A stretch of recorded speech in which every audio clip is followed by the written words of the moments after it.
You've been very clear that because of your principle and because of your Republican philosophy that you think that the government really should be limited and really should stay out for the most part of bailing out both homeowners and what you call irresponsible lenders. But my question is, in this time of uncertainty, when there's so many people hurting, are you concerned that there are voters out there who hear that, who say, John McCain is heartless when it comes to this issue?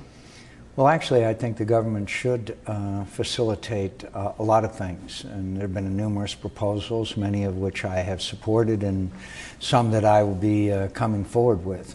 What we really need to do is fundamentally is make sure that we take every action to have the lender and the borrower sit down together so that the millions of Americans who are facing terrible challenges will be able to afford to keep their home. We don't want greedy speculators, obviously, to profit. We don't want unscrupulous lenders to gain from this and spend taxpayers' dollars on it. But we should devote all of our efforts, and I will be, as I say, encouraging and trying to provide ways for incentivizing that process to happen, and if necessary, give the homeowners who are sitting around the kitchen table today saying, will I have to get another job? Will we stay in our home? Be able to do that. That does mean that government helps out. What I worry about, of course, are massive bailouts that will then reward people who didn't behave well. But my efforts and my proposals will be to help that homeowner who is now experiencing a great trauma of losing the American dream. Have you made it your business to try to reach out to some of those homeowners who have had the experiences perhaps with mortgage loans that they simply, were unclear about? We see them all the time at the town hall meetings, at encounters. I was at an air show in Meridian, Mississippi just the last couple of days and had conversations with people there. Of course, I mean, the issue is too large for it not to be a prime topic of conversation amongst at least 4 million Americans who are in danger of losing their home. On the issue of Iraq, you said to CNN just a couple of weeks ago in Iraq that you think, at least thought then, that the influence of Muqtada al-Sadr was waning. But now, just a couple of weeks later, the U.S. military, the Iraqi government, they are blaming al-Sadr for the violence in Baghdad and also obviously in Basra. Were you wrong about al-Sadr? Well, I've said for a long time this is very long and very tough and very hard, and there would be ups and downs, 2 steps forward and 1 step back. There's no doubt that Sadr has remained a factor. The fact that he had declared a ceasefire was very helpful, in my view, in regaining control of areas of the country. Sadr is the guy that called for the ceasefire, not the Maliki government. The Maliki government took action because they felt that that was the best action they could take. It was not the success, apparently so far, that we had hoped that it would be. Sadr remains a very big factor, but I'll tell you who's a bigger factor, and that's in many respects, is the Iranians. The Iranians have enormous influence in the southern part of the country, something that I also talked about.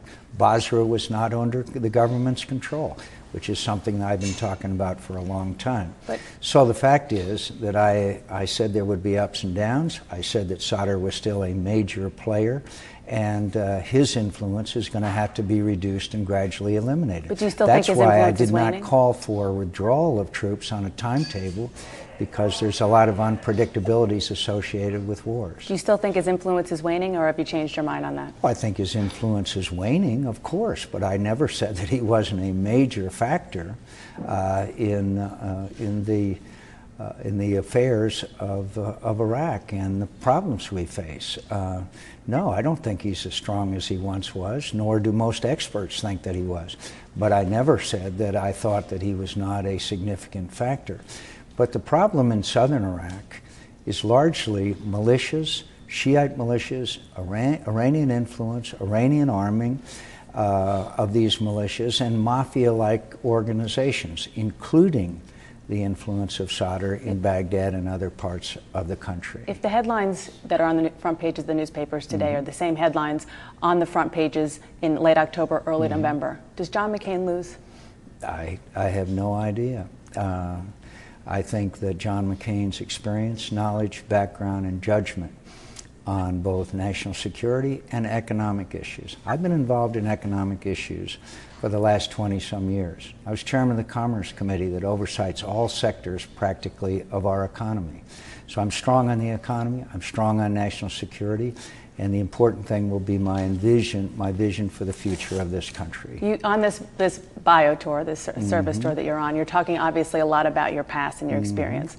But by talking about the fact that you remember vividly, at least your first vivid memory was the beginning of World War II, you're also maybe subtly reminding voters of your age. And I'm going to just read you some numbers from a recent Wall Street Journal poll. 61% said that they would elect somebody over 70, but 71% said they would elect a woman, and 72% said a black. So it looks like voters are much more eager, or at least able to elect a black or a woman than somebody of your age.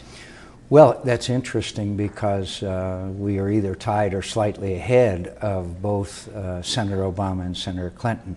So overall in the polls, I'm very satisfied where we are, particularly since the generic ballot has Republicans trailing Democrats rather badly. So I'm very happy with where we are. And I'm very happy to talk about the past and my values, but all of that is a prelude to the future.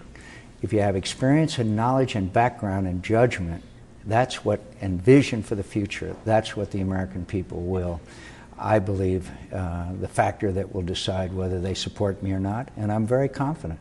When you're asked about who your vice president would be, you say that there are two real roles for the vice president, and one is to check on the health of the president. And you joked a couple of weeks ago in Pennsylvania that that would be especially important in your case. Sure. What did you mean by that? And I know you don't want to talk about the process of picking a vice president, but in terms of your approach, do you, in all candor, straight talk, think about your age when you, and the fact that you were 71 would be 72, when you were deciding who would be a potential president? No, and in all candor, I will continue to use humor.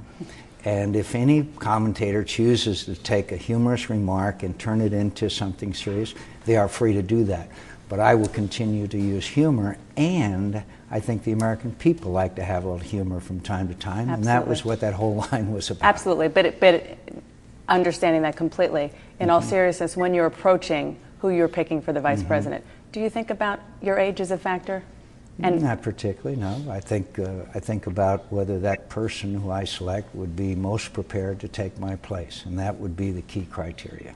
You are making light, talking about humor, of your storied and the temper that you say you have. And in rereading some of your books to prepare for this bio tour, I noticed that it's a constant theme that you yourself talk about, even from the time you were a toddler, that you had a temper, and that it's maybe been a lifelong struggle to try to figure out how to contain that. A voter out there reads your books, listens to you, humor or not, about talking about your temper, and they say, do I want this guy with his finger on the button? What do you say? Well, I say that everybody's life is a work in progress.